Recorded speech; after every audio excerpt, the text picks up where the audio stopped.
Swastiastu. Halo, selamat siang Sobat Empuk Kuturan dimanapun kalian berada. Apa kabar nih semuanya? Semoga kalian selalu dalam keadaan baik dan berbahagia. Nah, pada podcast kali ini kita akan membahas seputar Stah Negeri Empuk Kuturan Singaraja, khususnya program studi ilmu komunikasi. Bersama saya Chandrani yang akan membantu acara selama beberapa menit ke depan. Nah, Sobat Empuk Kuturan, hari ini kita kedatangan tamu, seorang dosen yang pastinya sangat ganteng dan keren, yang dimana beliau merupakan Kaprodi atau Kepala Program Studi Ilmu Komunikasi, bersama salah satu mahasiswanya yang sangat cantik hari ini. Siapa lagi kalau bukan Bapak Agus Widiantara dan Kak Sinta Aiswarya. Om Swastiastu, selamat siang. Om Swastiastu. Apa kabar nih hari ini? Baik, sehat. Sehat ya, sehat. Saya juga sehat dong, harus Sehat iya. ya, Setengkare ya, selalu dalam keadaan sehat. Sudah terpancar ya dari auranya, dari mukanya yang sangat bercahaya hari ini. Oke, sebelum itu mungkin dari Pak Agus dan Kak Sinta bisa lebih memperkenalkan diri sekaligus menyapa sobat-sobat Empuk Kuturan di rumah. Silakan. Saya dulu atau Sinta dulu? Boleh, Pak Agus dulu deh. Oke. Halo Sobat Empuk Kuturan dimanapun berada, selamat menyaksikan tayangan ini. Perkenalkan, saya Agus Widiantara, Kepala Program Studi Ilmu Komunikasi Hindu. Beberapa menit ke depan akan sharing banyak mengenai program studi ini, jadi jangan kemana-mana, saksikan terus. Silakan. Silakan Kak Sinta. Halo Sobat Empuk Kuturan dimanapun kalian berada, khususnya adik-adik SMA SMK yang ada di Bali atau di Indonesia ya. Jadi perkenalkan, nama saya Sinta Aiswarya selaku mahasiswi program studi ilmu komunikasi Hindu semester 5.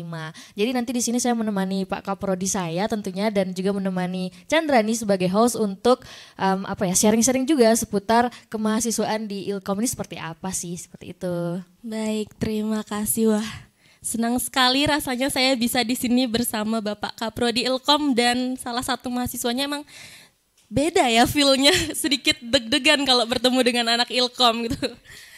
Oke, rekan-rekan, hari ini kita akan membahas seputar program studi ilmu komunikasi Hindu. Nah, mungkin untuk lebih mendalami pemahaman Sobat Empuk Kuturan mengenai program studi ilmu komunikasi Hindu, mungkin Bapak selaku Kaprodi Ilkom bisa memaparkan sedikit sebenarnya ilmu komunikasi itu seperti apa sih? Ya, baik, terima kasih waktunya Chandra. Jadi saya sedikit cerita mengenai sejarah dulu biar teman-teman yang menyaksikan, khususnya calon mahasiswa baru angkatan 2023 ada bayangan. Jadi program studi ilmu komunikasi berdiri sejak 2016. Jadi di awal pendirian lembaga kampus ini sudah didirikan program studi ini, kurang lebih sekarang sudah berusia 6 tahun. Jadi kita sudah terakreditasi juga dengan akreditasi baik ya, dan menjadi salah satu program studi favorit di Stah Empuk Kuturan Singaraja. Kurang lebih masuk 3 besar lah. Keren ya Pak? Ya sangat keren. Jadi teman-teman yang tertarik ya silakan di-join di program studi ilmu komunikasi. Nah, mengenai ruang lingkup, sebenarnya program studi ilmu komunikasi bisa dikatakan sebagai program studi ilmu komunikasi yang pertama ya di Kabupaten Buleleng. Kalau di kampus-kampus lain di Buleleng mungkin nggak ada ya, kecuali di Stah di Empuk Kuturan. Jadi minat, antusias teman-teman mahasiswa yang bergabung sejak 2016 mengalami tren yang cukup baik ya. Kita lihat mengalami kenaikan yang signifikan ya. Dan sekarang estimasi di jumlah mahasiswa kami sudah mencapai di angka 300-an lebih ya. Kemarin kita sudah menamatkan 2 angkatan ya. Angkatan yang sebelumnya sudah di wisuda dan sekarang juga sudah bekerja di sektor masing-masing, ada yang di sektor swasta maupun di pemerintah seperti itu. Nah, untuk profil lulusan kita ada 4 profil lulusan ini yang anak komunikasi banget lah. Yang pertama sebagai jurnalis ya, jurnalis di multi platform, teman-teman yang tertarik sebagai news anchor, sebagai wartawan, baik cetak maupun elektronik, atau pekerja kreatif bidang media sangat cocok dan kita rekomendasikan wajib gabung di program studi ilmu komunikasi. Kemudian yang kedua adalah PR, Public Relation. Kalau di pemerintah biasa dikenal dengan istilah hubungan masyarakat atau humas. Jadi mereka yang tertarik untuk membangun citra branding lembaga di sebuah pemerintah maupun swasta bisa bergabung di sini karena salah satu profil lulusannya adalah humas atau PR. Kemudian yang selanjutnya adalah entrepreneur ya, entrepreneur di bidang industri media. Jadi teman-teman yang suka I.O. nih, yang teman-teman aktif di organisasi seperti Sinta dan kawan-kawan ini cocok banget sebenarnya gabung di Ilkom. Karena apa? Dengan gabung di Ilkom banyak hal yang diakses, tidak hanya paham media tapi buat event, buat festival, buat seminar dan seterusnya. Jadi pengalaman dari dasar sampai pengalaman seru bisa didapatkan di program studi ilmu komunikasi. Kemudian terakhir adalah penyiaran di bidang konteks Hindu ya, karena kelembagaan kita Hindu dan sebenarnya tidak harus mengkerucut ke Hindu, sebenarnya umum pun bisa karena ilmu komunikasi itu kan netral, bisa masuk ke semua lini ya, bidang dan seterusnya, termasuk dalam konteks budaya dan agama itu sendiri. Nah, kurang lebih seperti itu bayangannya. Nanti silakan dipancing-pancing biar saya jelaskan lagi. Oke, jadi ilmu komunikasi dengan ilmu komunikasi Hindu nggak ada bedanya ya, jadi nggak terpatok di sana aja berarti. Kalau dilihat perbedaan mungkin hanya nama saja ya. Sebelumnya kita namanya ilmu komunikasi, kemudian sekarang ilmu komunikasi Hindu sesuai dengan konteks regulasi di Kementerian Agama ya, seperti itu. Jadi kurikulumnya juga 80-85% itu komunikasi banget lah. Apalagi sekarang kita ada beberapa mata kuliah ya. Mata kuliah yang sangat-sangat relevan dengan dunia industri. Salah satunya adalah podcast misalnya. Itu ada mata kuliah khusus bahas mengenai podcast gitu. Jadi tugas-tugasnya ya pasti tidak hanya sekedar teori tapi praktek. Jadi hari ini kita sekarang di Lab Ilkom yang setiap hari yang teman-teman anak-anak Ilkom digunakan praktek untuk buat podcast misalnya. Ada produksi siaran, kemudian fotografi, kemudian buat konten-konten lainnya yang relevan dengan mata kuliah. Oke, kurang lebih seperti itu. Dan peluang kerjanya memang kita arahkan teman-teman yang gabung di Ilkom ini memang cocoknya di swasta. Karena apa? Karena dengan lari ke swasta itu akan lebih peluangnya semakin besar. Kita ketahui kalau pemerintah bisa, tapi ruang lingkupnya sangat sedikit sekali, ceruknya sangat sedikit. Apalagi sekarang pemerintah akan membatasi rekrutmen di level pemerintah. Kecuali di swasta ya, kalau swasta apalagi di Bali dengan konteks pariwisata, banyak event dan seterusnya. Apalagi pekerjaan-pekerjaan baru di media sosial sebagai konten kreator, YouTubers itu sangat-sangat mendukung ekosistem kreator di prodi kami. Saya kira itu. Baik, terima kasih Bapak, sangat jelas sekali ya pemaparannya mengenai ilmu komunikasi. Nah, kalau menurut Kak Sinta nih, selama menjadi mahasiswa ilmu komunikasi, hal apa aja sih yang udah Kak Sinta dapat setelah menjadi mahasiswa ilmu komunikasi di Stah Negeri Empu Kuturan Singaraja? Waduh, ngomongin Ilkom nih emang pasti banyak banget dapat hal yang emang bermanfaat untuk diri sendiri.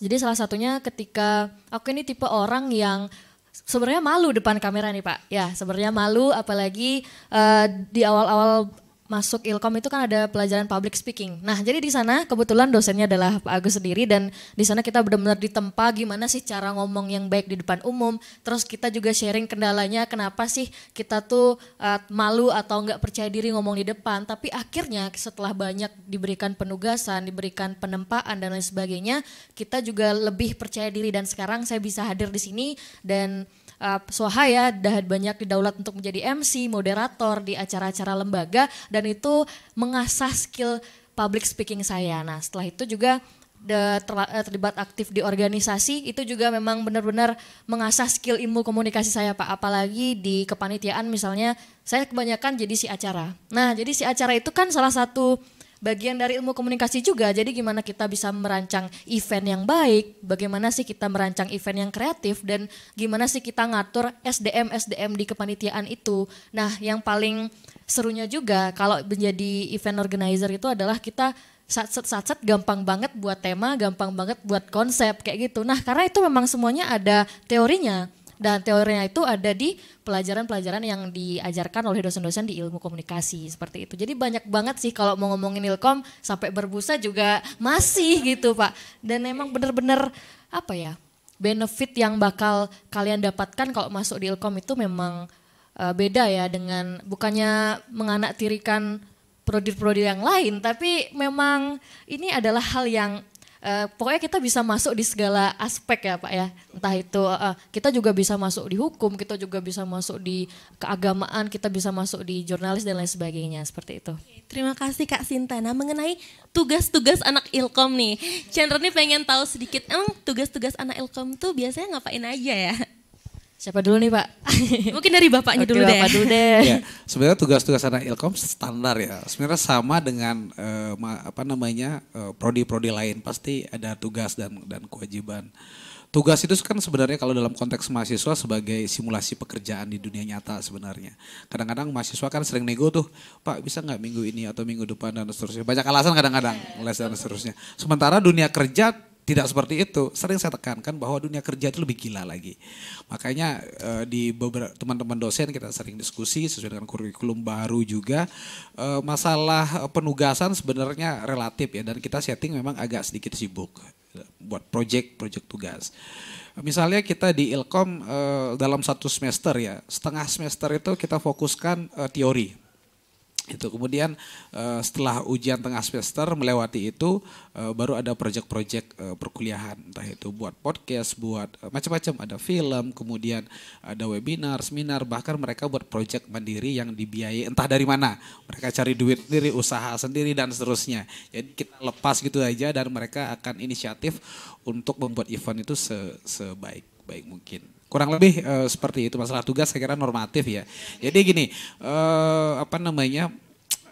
menjadi mahasiswa memang harus seperti itu. Ya, kalau hanya lempem-lempem aja kan nggak asik ya. Harus ada tantangannya. Harus ada tantangan, challenge-nya harus ada gitu loh. Saya kira itu. Oke, kalau dari Kak Sinta nih, gimana? Tugas-tugas apa aja yang biasanya diberikan oleh dosen Kak Sinta kepada Kak Sinta nih? Pak, boleh? Oke, jadi kalau Jujur aja ya. Jujur aja. Sebenarnya jadi anak Ilkom itu harus siap begadang ya Pak. Harus siap untuk nggak tidur, harus siap nggak pulang. Ya, jadi karena kita tuh berpikir, saya sendiri khususnya ya Pak. Kalau saya dikasih diam aja Pak sehari, waduh kok rasanya aneh gitu ya Pak. Karena udah kebiasaan diberikan project-project gitu. Dan itu emang tugasnya ada yang teoritis, ada juga yang praktek gitu Pak. Jadi yang teori-teori ya udah seputar teori aja kita bisa cari sumbernya. Dan kalau praktek itu yang lebih seru sih Pak. Jadi kita prakteknya tuh misalnya jurnalis. Kita jadi disuruh dituntut untuk buat TV sendiri ya. Nanti kita namain TV-nya sendiri, terus habis itu ada pemimpin redaksinya siapa. Kita memang benar-benar rapat redaksi kayak gitu Pak. Dan kita bahkan diajarkan untuk menyeting kamera dari nol. Jadi sampai lubang chargernya pun kita diajarin gitu teman-teman. Jadi kita benar-benar nggak dilepas sama sekali. Berarti gitu. dari titik terkecil iya, banget ya. Benar. Jadi dosen-dosen itu sedetail itu gitu. Dan juga kita pasti banyak ada project podcast kayak gitu. Misalnya kita dalam sebulan buat 10 podcast gitu. Terus diupload, terus kita juga buat akun podcast sendiri. Itu kan bisa jadi portofolio gitu Pak.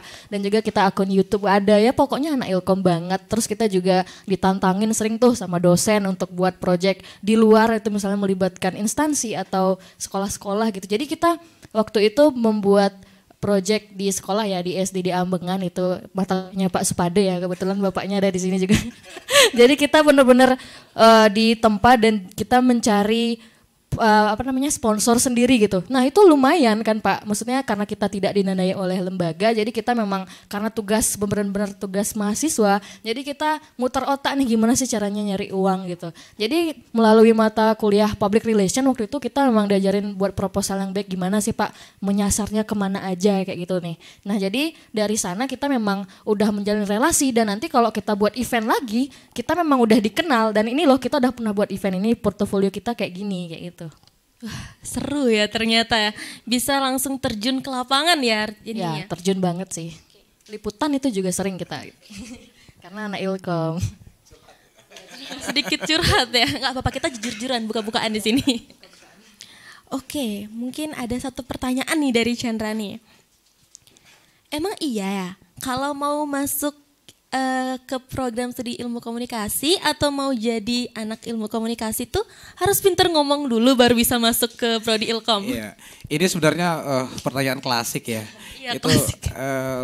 Kadang-kadang sering jadi obrolan juga di kalangan mahasiswa.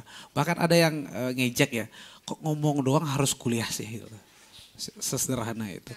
Dulu Sinta nggak, yang saya kenal di awal semester 1 nggak secerewet hari ini. Sekarang udah cerewet banget, tapi cerewetnya berisi ya, karena aktif di sini, di sana, aktif di organisasi. Pengerjaan tugas yang saya lihat selama ini tidak sekedar buat tugas, jadi ya serius lah itu. Sebenarnya harus pintar ngomong atau sebaliknya seperti apa, sebagai anak komunikasi ya idealnya sebagai anak komunikasi ya harus bisa ngomong. Karena kita lihat marwah atau tren dari ilmu komunikasi yang pertama adalah komunikasi itu sendiri. Kita lihat misalnya teman-teman atau adik-adik yang misalnya bingung nih mau milih program studi apa sekarang. Kita lihat dari HP deh sekarang. HP perkembangannya sangat kencang sekali. Mungkin HP A besok lagi 2-3 bulan ada versi terbaru. Itu menandakan apa? Itu menandakan bahwa alat komunikasi terus berubah dan dan berkembang. Kalau dilihat dari pola itu, ilmu komunikasi juga terus berkembang. Jadi peluangnya juga tinggi juga, apalagi sekarang profesi anak-anak komunikasi tidak hanya dulu dikenal harus jadi jurnalis, harus kerja di kantoran dan seterusnya sebagai PR, tapi sekarang sudah banyak banget dulu. Jadi PR anak-anak komunikasi bisa masuk di semua lini. Pertanyaan paling sederhana adalah ada nggak kerjaan yang tidak butuh skill komunikasi? Ada nggak? Nggak ada sih. Semuanya butuh kan? Semuanya butuh skill komunikasi. Coba teman-teman perhatikan. Yang karirnya bagus deh sekarang. Yang karir orang-orang di lingkungan teman-teman atau bapak kalian atau siapapun yang menginspirasi karier, coba lihat karir mereka yang terbaik itu. Mereka rata-rata bisa berkomunikasi dengan baik. Mereka mau menjadi pemimpin wajib bisa komunikasi. Bayangkan jika orang tersebut diam-diam aja, introvert ya. Iya, bisa nggak jadi? Bayangin nih Pak Jokowi misalnya tidak bisa ngomong, malu-malu, bisa nggak jadi presiden? Kayaknya nggak bisa ya. Nggak bisa kan? Nggak bisa. Nah, gitu. Jadi modal untuk jadi apapun sekarang komunikasi. Karena banyak di dunia kerja itu tidak seindah mengerjakan tugas kuliah ya. Kalau tugas kuliah oke lah bisa banyak nego dan seterusnya. Tapi dunia kerja nggak bisa. Jadi bagaimana anak-anak komunikasi harus bisa menyesuaikan dengan ritme dunia kerja. Makanya tugas-tugasnya sebenarnya simulasi. Menyesuaikan dengan kondisi dunia kerja itu seperti apa. Makanya ngomong itu menjadi penting, amat sangat penting. Karena dengan berkomunikasi kita bisa menyampaikan pesan yang efektif kepada lawan bicara, kita bisa membangun persepsi yang bagus, kita bisa mempengaruhi seseorang. Itu. Jadi bahkan tidak hanya di ilmu komunikasi. Misalnya teman-teman di keilmuan lain kan butuh komunikasi juga.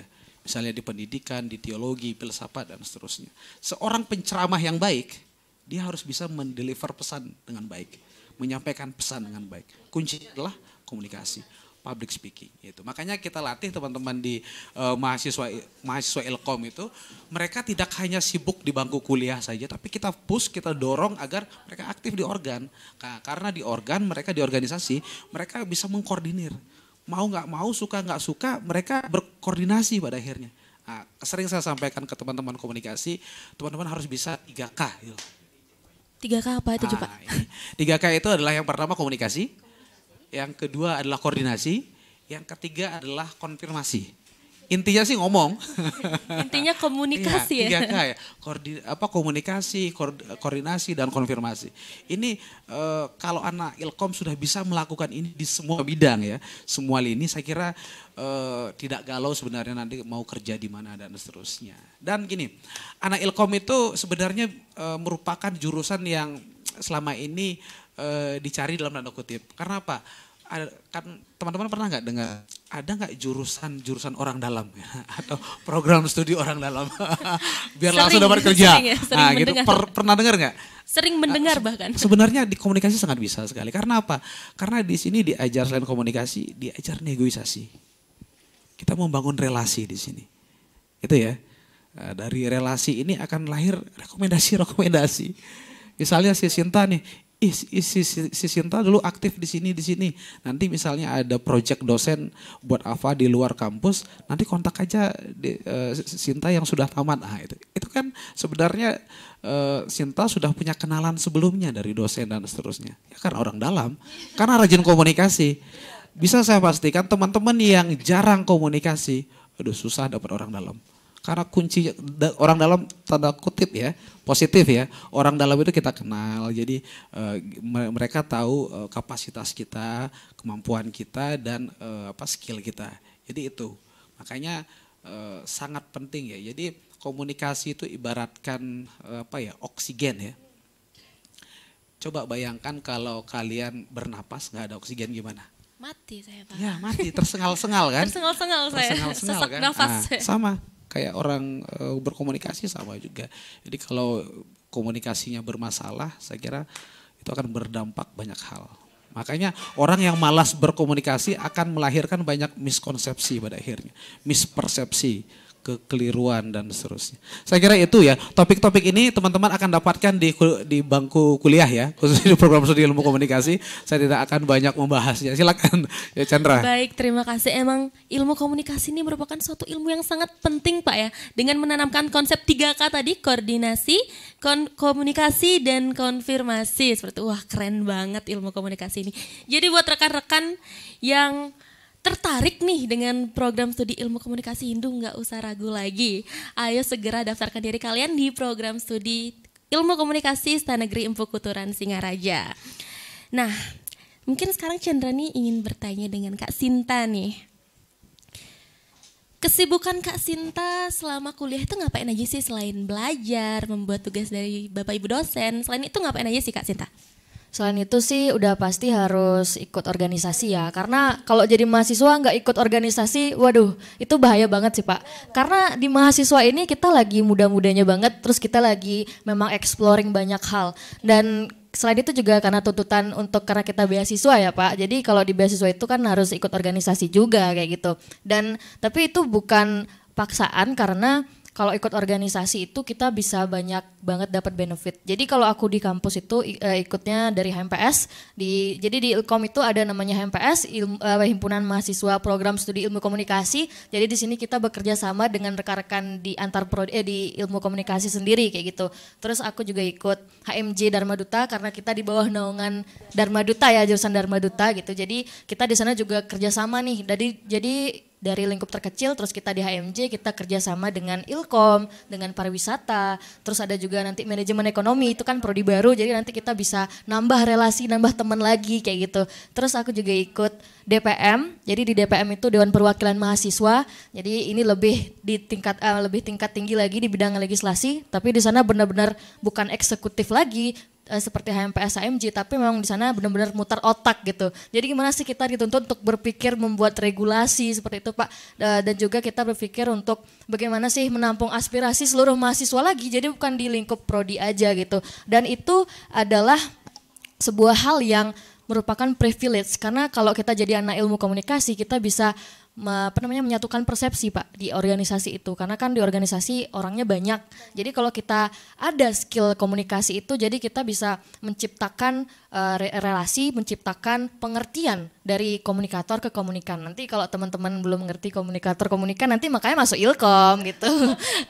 Oke, jadi terus juga kalau di organisasi sama seperti kata Pak Agus tadi kita bisa banyak channel ya Pak ya. Jadi itu bukan dalam tanda kutip hal yang buruk, tapi itu adalah privilege Pak. Ya, jadi kita gimana sih nanti bisa negosiasi dengan instansi atau dengan pemerintah dan lain sebagainya untuk kita nanti bisa mendapatkan pekerjaan, untuk mendapatkan dana, mendapatkan dan lain sebagainya. Apalagi kan kalau misalnya nyari sponsorship itu memang benar-benar harus bisa banget untuk menarik minat dari calon sponsorship kayak gitu. Sangat terlihat aktif ya Kak Sinta di organisasi. Ya, sampai nggak pulang-pulang saya. Sampai nggak pulang-pulang gitu. Sampai bapak ibu saya, kok kamu nggak pulang-pulang? Kamu di mana ini? Gitu. Sampai nggak tidur-tidur juga ya Kak Sinta? Iya benar, ini kantong mata udah benar-benar hitam banget. Nggak apa-apa tapi tetap cantik Kak Sinta. Nah, setelah mendengar pemaparan dari Kak Sinta nih sangat aktif sekali dalam organisasi. Lalu gimana sih caranya Kak Sinta mengatur waktu dalam berorganisasi dan dalam dunia perkuliahan seperti itu Kak?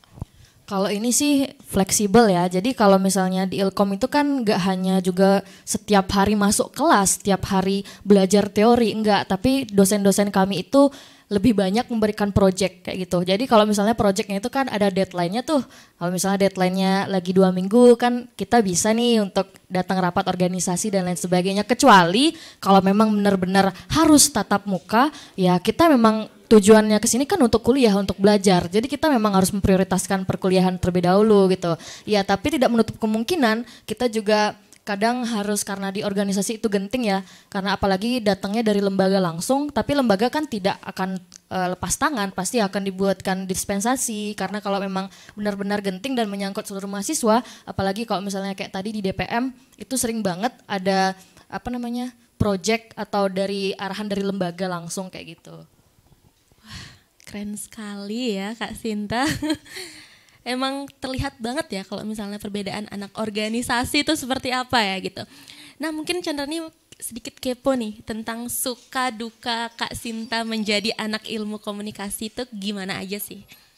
Jadi kalau dibilang suka duka kan emang udah pasti sepaket ya Pak ya Chandrani ya. Jadi kalau misalnya jadi anak ilkom itu lebih banyak sukanya sih. Karena dari duka kan kita bukan berarti duka-duka yang jelek. Tapi kayak kita lebih berkorban waktu, berkorban tenaga, pikiran kayak gitu. Untuk kita bisa memajukan dan mengembangkan ilmu komunikasi ini. Apalagi kan kalau di lembaga itu tidak hanya dosen atau sivitas akademika yang lain aja, tapi kan mahasiswa juga perlu andil di sana kayak gitu. Jadi kita memang sering membantu melibatkan dosen tuh sering melibatkan mahasiswa untuk membantu kegiatan-kegiatan lembaga khususnya di prodi. Jadi dari sana kita berkorban waktu, memang benar-benar capek, memang benar-benar apalagi dikejar deadline dan lain sebagainya. Tapi kan kita nggak kerja sendiri juga, ada teman-teman yang lain kayak gitu. Jadi dari itu bukan duka juga sih namanya Pak, apa ya namanya? Ya udah itu aja deh namanya. Oke, jadi dari sana kan kita akhirnya ada sukanya nih. Nah sukanya apa? Jadi kita bisa lebih intim dekat dengan dosen. Kita juga bisa gampang nego tugas ya Pak. Enggak ya. Kita juga gampang untuk menjalin relasi. Terus kita gampang, ya pokoknya kalau minjem alat gitu gampang jadinya serba gampang. Dan kita memang udah terlatih banget jadinya untuk bisa terjun dan kita tuh tahan mental jadinya ya. Mental kita terbentuk di sini kan karena kita kan nggak hanya dimanjain di sini, tapi kita juga ditempa, kita diberikan ketegasan dan lain sebagainya seperti itu. Baik, terima kasih Kak Sinta. Nah, pertanyaan selanjutnya nih. Mumpung ada Bapak Kaprodi nih di sini, mungkin bisa berikan review jujur tentang dosen-dosen di ruang lingkup ilmu komunikasi. Gimana aja nih dosen-dosennya? Menurut Kak Sinta dulu deh. Oke, menurut saya sebagai mahasiswi, jadi mohon izin Pak, kita curhat dulu sedikit. Jadi kalau di ilmu komunikasi itu dosennya kreatif banget. Karena memang saya lihat kualifikasinya itu dari lulusan yang prodi ternama karena kita Ilkom, terus ada juga yang memang pekerjaannya sebagai jurnalis kayak gitu Pak, karena kan kita di ilmu komunikasi ada mata kuliah jurnalisnya juga, jadi jurnalis itu ada banyak kan, ada fotografi, ada juga estetika dan produksi acara dan lain sebagainya, jadi di sana itu benar-benar dosennya yang expert di bidangnya. Nah terus yang paling serunya lagi nih kalau misalnya belajar, apalagi misalnya sama Pak Agus diajar, itu kita tidak hanya belajar dengan Pak Agus aja, tapi bapaknya mendatangkan praktisi entah dari jurnalis yang di luar atau rekan-rekan jurnalis bapak yang lain, dan itu benar-benar membuat kita langsung berkomunikasi dengan jurnalis tersebut. Jadi kita tahu keadaan di lapangan seperti apa gitu. Dan juga kemarin itu waktu saya semester 3 ada pelajaran dari Pak Aan namanya, Pak Aan. Jadi bapaknya itu mengundang news anchor dari TVRI dan itu wah keren banget. Jadi kita bisa belajar banyak hal dari news anchor tersebut gitu. Jadi dan kita juga praktek-praktek banyak. Itu sih yang serunya dari dosen-dosen Ilkom. Baik, terima kasih Kak Sinta. Nah, kalau menurut Pak Agus nih, bisa nggak sedikit memaparkan tentang dosen-dosen di ruang lingkup ilmu komunikasi? Oke, Chandra sudah dijelaskan tadi ya. Sudah sangat jelas. Harusnya sudah jelas dan calon mahasiswa sudah ada bayangan. Jadi untuk dosen kita memang sebagian besar praktisi ya, khususnya yang latar belakang media misalnya. Itu ada beberapa yang latar belakang media. Ada saya, kemudian ada Pak Mardike namanya, kemudian Pak Purnomo, kemudian ada juga praktisi kewirausahaan di sana, ada Pak Spade namanya, ada Mas Roni di sana, yang latar belakang event dan fotografi. Kemudian ada juga Pak Agung, orang IO juga fotografi dan dosen-dosen lainnya itu. Jadi masalah asik atau tidak asik sebenarnya tergantung mahasiswa sih. Kalau saya memberikan testimoni kan agak aneh ya menjelaskan itu. Jadi lucu aja. Jadi ini mungkin sudah dijelaskan. Kemudian bedanya kita mungkin dengan beberapa prodi atau kampus lain. Ketika kita sudah selesai UTS, ujian tengah semester, itu biasanya perkuliahan setengah semesternya lagi kita lebih banyak proyek. Itu seperti yang dijelaskan oleh Sinta. Kemarin kita di Prodi Ilkom ada namanya event komunikator space. Jadi komunikator space itu seperti namanya ya, ruang komunikasi, ruang dialog, ruang sharing untuk para praktisi yang expert, yang menurut kami expert ya, dan kami undang untuk memberikan materi tambahan yang lebih aktual, yang sesuai dengan industri perkembangannya seperti apa yang diceritakan oleh Sinta tadi di bidang media misalnya, jurnalis, news anchor dan seterusnya. Dan itu sudah berlangsung. Memang program ini lahir saat pandemi ya, karena kita harus berkreativitas, dosen-dosen juga menyesuaikan dan seterusnya. Kemudian lahir program ini Komunikator Space. Dan yang kedua adalah proyek-proyek yang dibuat oleh mahasiswa yang diceritakan oleh Sinta tadi. Jadi mereka harus liputan ke lapangan, kemudian ada juga kunjungan-kunjungan ke DPR kalau kita ada mata kuliah komunikasi politik ya, langsung berinteraksi dengan para politisi, bagaimana mengambil kebijakan, kemudian dieksekusi di lapangan seperti apa. Jadi mahasiswa di program studi ilmu komunikasi Hindu tidak menghayal kalau belajar, gitu, tapi langsung praktek ke lapangan. Itu yang penting. Kalau kebanyakan menghayal kan repot. Repot sendiri jadi. Jangan-jangan hayalannya, ya kalau hayalannya sesuai dengan mata kuliah. Kalau hayalannya aneh-aneh. Biasanya artis Korea biasanya Pak, kalau anak Berabe ya, jadinya berabe. Itu ya. Jadi kurang lebih seperti itu. Jadi kalau teman-teman ingin mengetahui sejauh mana sih program studi ilmu komunikasi Hindu di Empu Kuturan, bisa gabung aja. Bisa langsung join bergabung ya. Kalau misalnya masih ingin mendalami ilmu komunikasi, silakan langsung bergabung. Nah Kak Sinta, dari sekian banyak perguruan tinggi yang menyediakan program studi ilmu komunikasi, apa sih yang membuat Kak Sinta memilih Stah Negeri Empu Kuturan untuk dijadikan wadah Kak Sinta untuk mengembangkan diri Kak Sinta gitu? Oke, apakah jadi ada alasan tersendiri gitu? Ya. Jadi ini udah sering banget sih ditanyain ya sama orang-orang, saudara-saudara dan lain sebagainya, kenapa sih milih Stah Empu Kuturan? Jadi kan pertama saya dari negara kan. Nah, rekan-rekan saya, saudara-saudara saya itu pada merantau ke Singaraja gitu. Tapi kan di univ lain, terus di sekolah lain kayak gitu. Jadi karena Singaraja itu pertama kan kota pendidikan itu Pak. Tapi why not? Kenapa kita nggak kesini? Kan karena kita Singaraja kota pendidikan, itu loh yang pertama. Terus yang kedua, biaya hidup di Singaraja itu murah ya Pak. Jadi nasi 10.000 itu bisa pakai 2 hari sebenarnya. Ya itu terus yang kedua. Terus yang ketiga, kan minat bakat saya itu ada di ilmu komunikasi gitu Pak. Jadi kenapa kalau di Singaraja itu nggak ada program studi ilmu komunikasi selain di Stah Negeri Empu Kuturan. Jadi ini program studi satu-satunya di Bali Utara kayak gitu. Kalau misalnya kita ke Denpasar, kita ke Jawa, jauh banget. Ngapain sih kita jauh-jauh, kok orang di sini udah ada kan kayak gitu. Jadi ya udah kita bisa belajar di sini, apalagi kan beasiswanya banyak tuh. Ada beasiswa PPA 2,5 juta per tahun. Ada juga kalau saya sendiri dapatnya PIPK ya. Jadi PIPK itu 6,6 juta per semester. Jadi kan lumayan banget, apalagi kan untuk di Singaraja yang notabene-nya biaya hidupnya murah, ya terus di Ilkom juga udah difasilitasi kayak kamera dan lain sebagainya. Jadi kan kita nggak perlu beli kamera lagi, kecuali kalau kita pengen bener-bener beli kamera banget, ya udah kayak gitu. Tapi karena udah banyak banget kita dimanjakan di sini ya, why not? Kenapa nggak kesini kayak gitu? Baik, terima kasih Kak Sinta, terima kasih Pak Agus. Mungkin biar lebih meyakinkan sobat-sobat Empu Kuturan nih, mungkin bisa nggak sih dideskripsikan sedikit prestasi apa aja yang sudah pernah diraih oleh ilmu komunikasi? Oke, mungkin tepatnya adalah prestasi mahasiswa ya. Gitu. Jadi kalau prestasi mahasiswa saya kira banyak sekali. Salah satunya Sinta ya, karena Sinta ini rajin nulis ya, rajin ikut lomba-lomba juga, kemudian di prodi ilmu komunikasi mahasiswanya juga banyak sebagai musisi ya, ikut lomba ini lomba itu, dapat juara 1, 2 tingkat lokal dan nasional itu.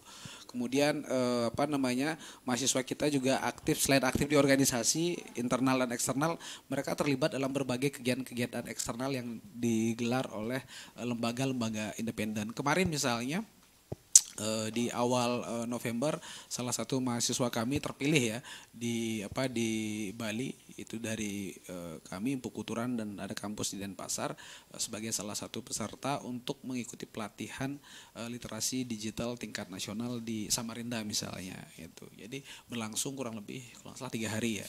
Jadi itu salah satunya, karena kita ingin menantang juga teman-teman mahasiswa jangan berada di zona nyaman sebenarnya.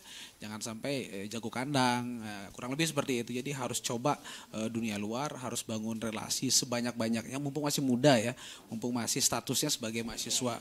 Kalau sudah di luar mahasiswa saya kira sudah dunia kerja dan seterusnya. Kemudian prestasi-prestasi lain memang lebih banyak kita di akademik dan non akademik khususnya. Bahkan kemarin ada teman-teman yang dapat juara di bidang olahraga, ikut kejuaraan di Porprov ya, juara 1, juara 2 dengan beragam cabang olahraga ya itu. Meskipun basic keilmuan kita, ekosistem di STAH ini lebih mendominasi di luar olahraga ya, tapi ternyata ada yang dapat juara loh. Ini di luar dugaan ini. Itu jadi mungkin ini karena faktor yang bersangkutan, teman-teman mahasiswa yang rajin juga, totalitas lah, tidak hanya sekedar ikut saja, tidak sekedar followers ya, aktif di organisasi, namun totalitas seperti itu. Yang saya tangkap seperti itu ya. Jadi harus diakui kita di level dosen tidak banyak sebenarnya turun, karena mereka mulai saya lihat di angkatan 2019, 2020 sampai sekarang sudah menemukan ekosistemnya. Jadi mereka sudah kebentuk ya. Dosen-dosen jadi nggak capek-capek harus mendidik dari nol banget, karena mereka sudah tahu informasi yang harus diikuti, kemudian organ yang harus dipelajari dan diikutkan di sana. Nah, hanya saja ada mahasiswa yang saking sibuknya ikut lebih dari 4 sampai 5 organ. Ini yang kasihan ya, terekspos. Benar apa yang dikatakan oleh Sinta. Jadi anak-anak ilkom banget itu, yang ilkom banget garis keras itu, biasanya nggak tidur ya, salah satunya dia.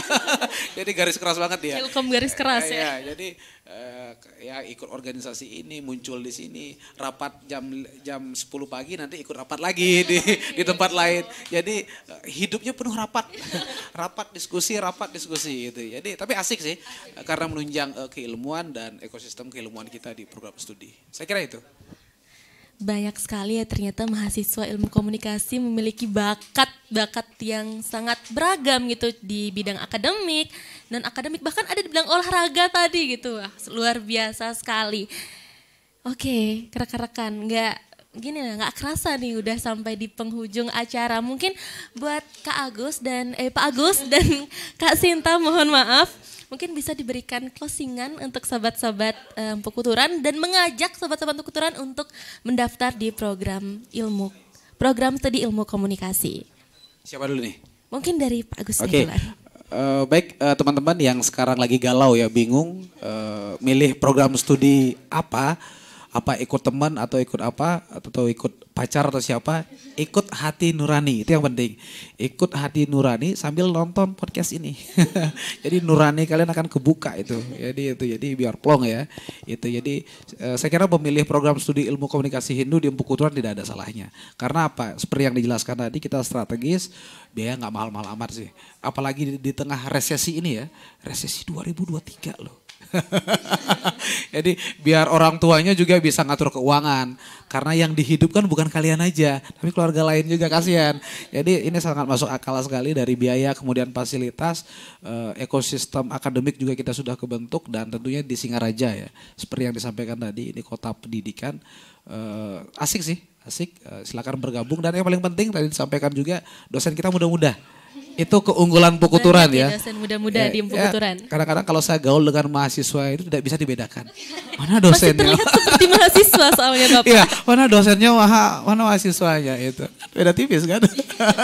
Beda-beda. Ya gitu. Itu. Jadi kita asik sih, asik dan seterusnya. Ada juga kita masa tegang-tegangnya. Kalau buat tugas atau apa, kalau kita kesel juga dengan mahasiswa ya, namanya manusia ya. Kayak gitu. Jadi seperti biasa. Jadi saya teman-teman yang masih bingung, galau dan masih bimbang, silakan. Mungkin prodi ilmu komunikasi bisa menjadi pilihan dengan prospek kerja yang sangat beragam ya di era sekarang, era digital. Dan tren komunikasi saya kira menunjukkan tren positif sesuai dengan perkembangan keilmuan ini. Saya kira itu.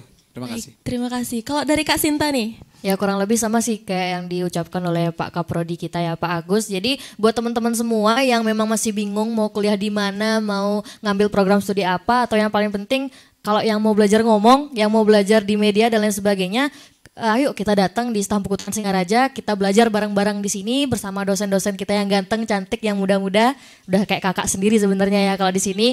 Dan juga nanti kita bisa belajar bareng-bareng sama saya sendiri juga kalau misalnya ketemu ya. Soalnya saya kan udah tua, semester tua gini. Belum tua. Oke, jadi nanti bisa gabung di sini, kita belajar bareng-bareng intinya.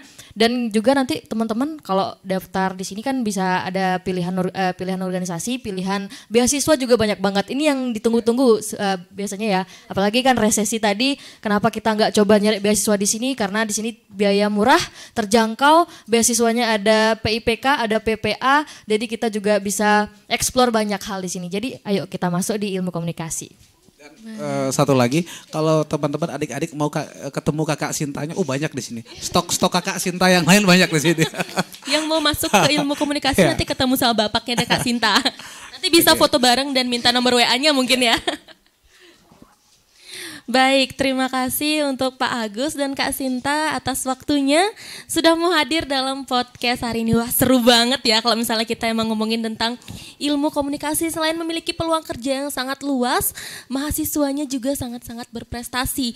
Jadi untuk rekan-rekan semuanya, khususnya untuk anak-anak SMA maupun SMK yang baru lulus sekolah, nggak usah bingung, nggak usah pusing mau ngelanjutin kuliah di mana. Ayo segera daftarkan diri kalian di Stan Negeri Empu Kuturan Singaraja, khususnya di program studi ilmu komunikasi. Nah, sebelum saya menutup acara hari ini, saya ada satu pantun nih. Kalau saya baca satu baris, jangan lupa bilang cakep ya. Siap. Jalan-jalan ke Belanda. Cakep. Pulangnya beli good time. Cakep. Terima kasih atas perhatian Anda. Cakep. And see you next time. Cakep. Baik, See you, saya teman-teman. Niko Mang Chandrani Dewi dan kedua narasumber pamit undur diri. Om Santi Santi Santi Om.